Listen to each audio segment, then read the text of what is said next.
Alrighty, Void. So, settling into, what was that, my ninth movie?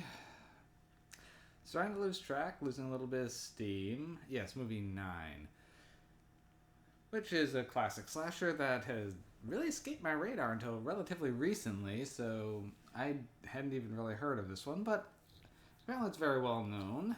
So, that's on me. Finally got around to seeing The Burning. Now, this one definitely gives a lot of Friday the 13th flashbacks, which did come out just a little bit beforehand.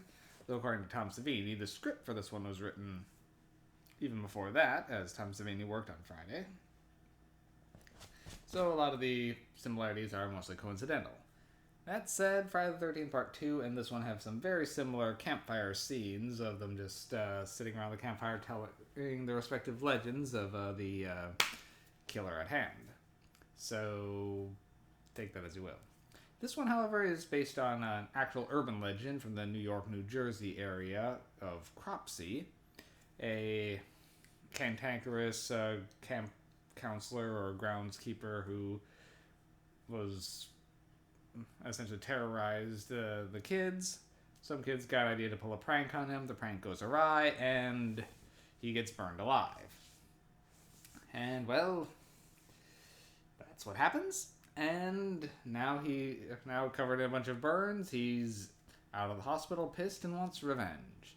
So he goes to a camp on the same lake and proceeds to terrorize the kids and counselors.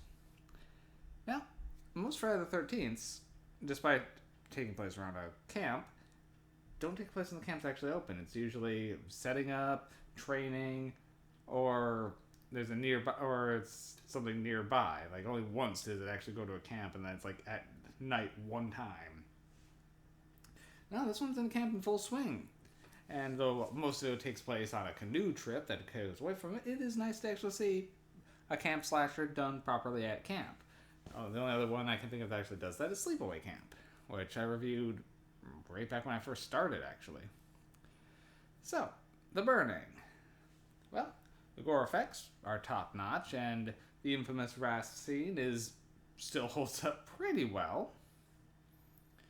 The makeup effects on Cropsey himself aren't the greatest, and even Tom Savini has admitted that, as he only had 3 days to pretty much get it to work.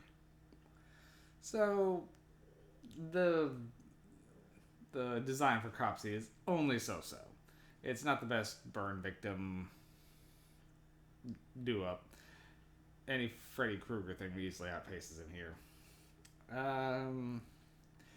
So, Cropsey stalks the camels, mostly using a giant pair of hedge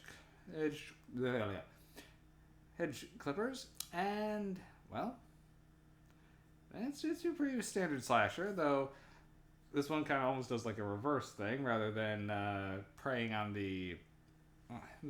people who have sex. It seems like almost people who are refusing sex are like the first targeted.